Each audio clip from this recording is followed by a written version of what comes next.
Radio Claret América presenta Sediento de ti, la palabra, fuente de vida, con el sacerdote misionero claretiano Tony Díaz.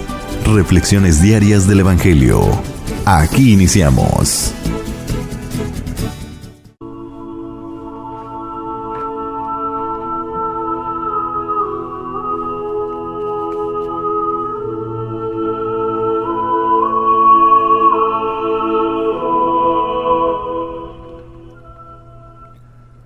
Bienvenidos hermanos a nuestras reflexiones del Evangelio del día. Hoy es martes de la 18ª semana del tiempo ordinario, martes de la 18ª semana del tiempo ordinario, y hoy celebramos la festividad de la transfiguración del Señor. El Evangelio de hoy viene de Marcos capítulo 9, versículos 2 al 10. En aquel tiempo Jesús tomó aparte a Pedro, Santiago y a Juan. Subió con ellos a un monte alto y se transfiguró en su presencia. Sus vestiduras se pusieron esplendorosamente blancas, con una blancura que nadie puede lograr sobre la tierra. Después se les aparecieron Elías y Moisés, conversando con Jesús. Entonces Pedro le dijo a Jesús: Maestro, qué a gusto estamos aquí. Hagamos 3 chozas, una para ti, otra para Moisés y otra para Elías. En realidad no sabía lo que decía, porque estaban asustados. Se formó entonces una nube que los cubrió con su sombra, y de esta nube salió una voz que decía: Este es mi Hijo amado, escúchenlo. En ese momento miraron alrededor y no vieron a nadie sino a Jesús, que estaba solo con ellos. Cuando bajaban de la montaña, Jesús les mandó que no contaran a nadie lo que habían visto, hasta que el Hijo del Hombre resucitara de entre los muertos. Ellos guardaron esto en secreto, pero discutían entre sí ¿qué quería decir eso de resucitar de entre los muertos? Palabra del Señor. Muy bien, damos comienzo a nuestra reflexión del Evangelio de hoy, en la cual celebramos la festividad de la transfiguración del Señor. Nos dice el evangelista Marcos que Jesús tomó a Pedro, Santiago y a Juan, 3 de sus 12 apóstoles y discípulos, que en varias escenas solamente Jesús los lleva con ellos. Por ejemplo, cuando resucita a la hija de Jairo, el encargado de la sinagoga, también ahí solamente lo acompañan Pedro, Santiago y Juan, ¿no? Dice el evangelista Marcos que suben a una montaña, a un monte alto, ¿no? Y la montaña, casi siempre que nos encontramos ante una montaña, pues ya hemos de esperar que algo divino, a un encuentro con Dios se llevará a cabo. Recordamos la escena de Moisés cuando sube a la montaña y ve la zarza ardiendo, y de ahí se lleva a cabo el encuentro de Moisés con Dios. También el profeta Elías, cuando está huyendo de la reina Jezabel, va y se esconde en una cueva en la montaña, y ahí se lleva a cabo el encuentro, ¿no? Pues igualmente aquí tenemos a Jesús en una montaña. ¿Qué montaña? No se nos dice. Y el simple hecho de que el evangelista Marcos menciona que Jesús va a un monte alto ya es para prepararnos de que aquí se va a llevar a cabo un encuentro muy especial, ¿no? Y esta es la transfiguración. Jesús tiene este encuentro con la divinidad de Dios, y también lo vemos en la presencia dentro de esta escena con Moisés y Elías. También esta transfiguración nos debe remontar a otra transfiguración del Antiguo Testamento, la de Moisés mismo, cuando Dios llama a Moisés y tiene este encuentro, y después de este encuentro Moisés baja del monte y la gente lo ve con miedo porque está iluminado, está en cierta manera transformado a causa de ese encuentro con Dios. Pues igualmente Jesús en esta escena divina, digamos, porque es una escena que se lleva a cabo en la montaña, y también es Dios quien prepara esta escena. Y Dios manda a dos personajes del Antiguo Testamento muy interesantes, a Moisés y a Isaías. Moisés que representa la ley mosaica, o sea, la alianza que Dios hace con Israel, y la ley que nace de esta alianza. Y Elías pues representa la tradición profética. Dos brazos muy importantes de la proveniencia de Jesús. O sea, de que él se identifica tanto con Moisés como también con la tradición profética, ¿no? Si queremos entender más claramente esta identificación de Jesús con Moisés, hemos de leer el Evangelio de Mateo. En el Evangelio de Mateo, Jesús es prácticamente un estereotipo de Moisés, ¿no?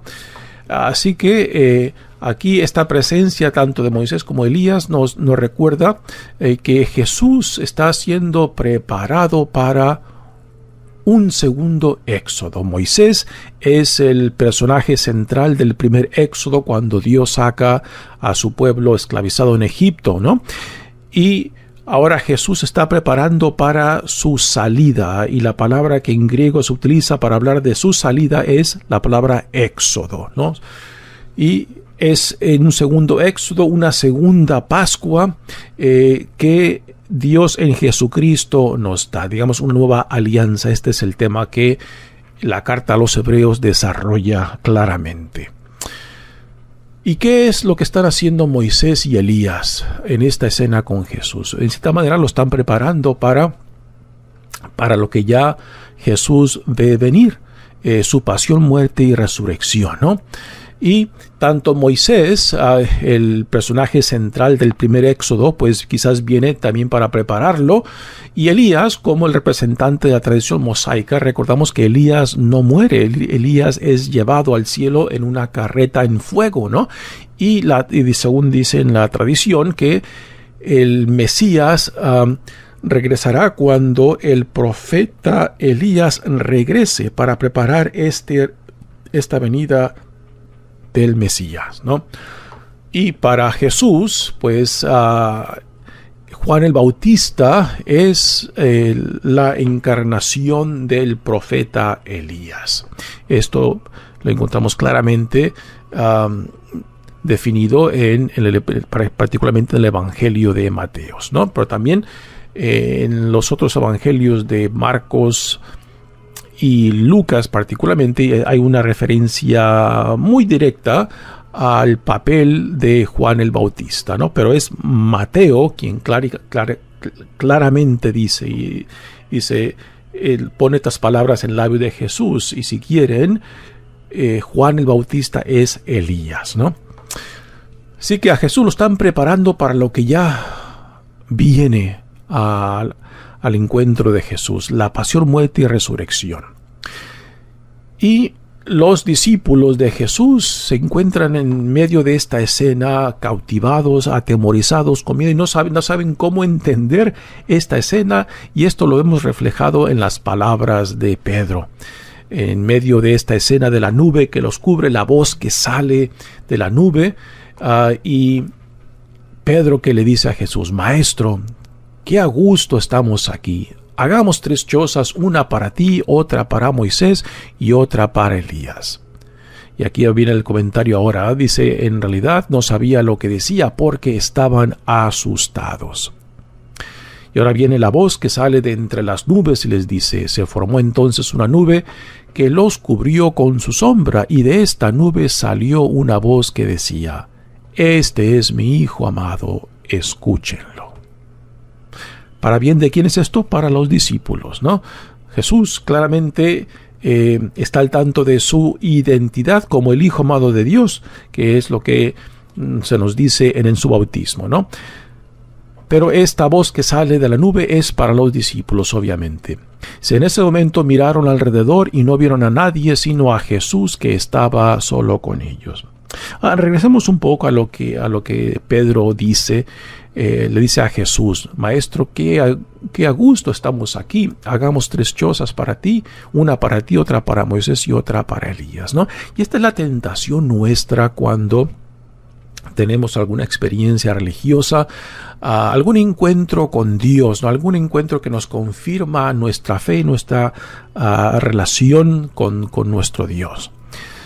Y que queremos mantener esa experiencia para siempre. O sea, queremos quedarnos en el monte, que es el lugar del encuentro con Dios. No, pero no.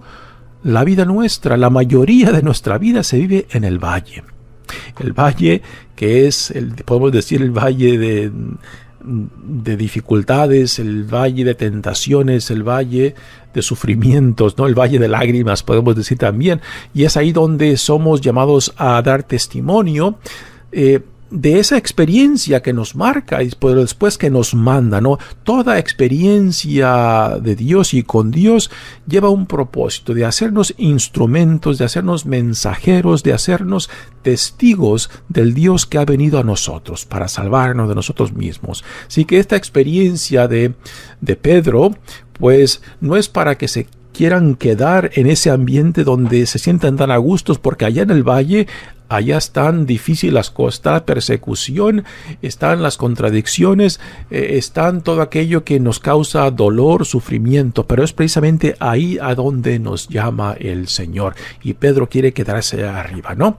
Toda experiencia divina, todo encuentro con Dios no es para quedarnos ahí, sino para que nos marque, para que confirme, para después ser enviado a donde Dios quiera mandarnos, y casi siempre es al valle donde se vive la totalidad de nuestras vidas. Pero esas experiencias claves del monte, del encuentro con Dios, son importantes, pero no hemos de dejar llevarnos por la tentación de querer quedarnos allá o de querer repetir constantemente. Y esto lo vemos en mucha gente muy religiosa, ¿no? Que van en busca constantemente de esa experiencia que quizás tuvieron alguna vez y la quieren repetir y repetir, y no se dan cuenta de que esa experiencia no es para tenerla el resto de tu vida, sino para que te marque, para que te confirme, pero para que después te envíe a donde Dios quiera enviarte, ¿no? Y cuando tratamos de querer repetir y querer regresar a esa experiencia, pues en cierta manera estamos huyendo del significado del por qué Dios nos da esas experiencias. Y ahora viene después lo que sucede después de la escena de la transfiguración. En ese momento miraron alrededor y no vieron a nadie sino a Jesús, que estaba con ellos. Cuando bajaban de la montaña, Jesús les mandó que no contaran a nadie lo que habían visto, hasta que el Hijo del Hombre resucitara de entre los muertos. Así que Jesús les prohibió, porque Jesús sabe de que ha sido una experiencia profunda, pero que aún no la entienden, y particularmente no entienden el significado tanto de la pasión, muerte y resurrección de Jesús, de los cuales ya Jesús les ha comunicado, y que los deja confusos, los deja temerosos, porque no saben entender y no sabe a qué Jesús se refiere con eso de que sufrirá mucho, será entregado, que morirá, pero que resucitará el tercer día, ¿no? Y es lo que el evangelista Marcos pone en las últimas palabras de esta escena. Ellos guardaron esto en secreto, pero discutían entre sí qué querría decir eso de resucitar de entre los muertos. Así que esto nos da una idea muy clara de que por más profunda y por más bella que haya sido esta experiencia de la transfiguración para los discípulos, aún no entienden su significado. Y esta es la trayectoria de los discípulos y apóstoles en los evangelios. Por más tiempo que comparten con Jesús, aún todavía no lo entienden. Y esto es muy común también para nosotros, ¿no?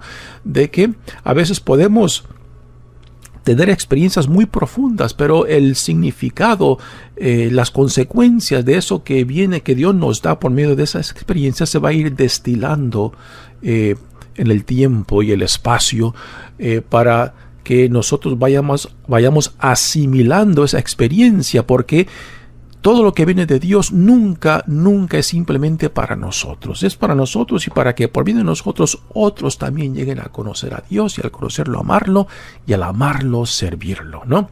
Así que nunca hemos de esperar como lo quiere Pedro, ¿no? Quedarnos allá en la montaña donde todo está bonito y bello y querer evitar la realidad del valle, donde se vive en el mayor tiempo de nuestras vidas, ¿no? Así que Jesús dice, no le comunique a nadie porque Jesús sabe de que aún no han asimilado ni el llamado que Él les dio, ni esta revelación, esta experiencia de su transfiguración, el por qué Moisés y Elías estaban ahí preparando a Jesús para su éxodo, o sea, el segundo éxodo, la segunda Pascua, la segunda alianza que Dios está por llevar a cabo en la muerte, en la pasión, muerte y resurrección de Jesucristo y la ascensión al Padre, donde Jesús recibirá todo poderío del reino de Dios. Mi nombre es Padre Tony Díaz, misionero claretiano. Que Dios los bendiga. Radio Claret América presentó Sediento de ti, la palabra. Fuente de vida. Sus comentarios son importantes. Contáctenos en radioclaretamerica@gmail.com.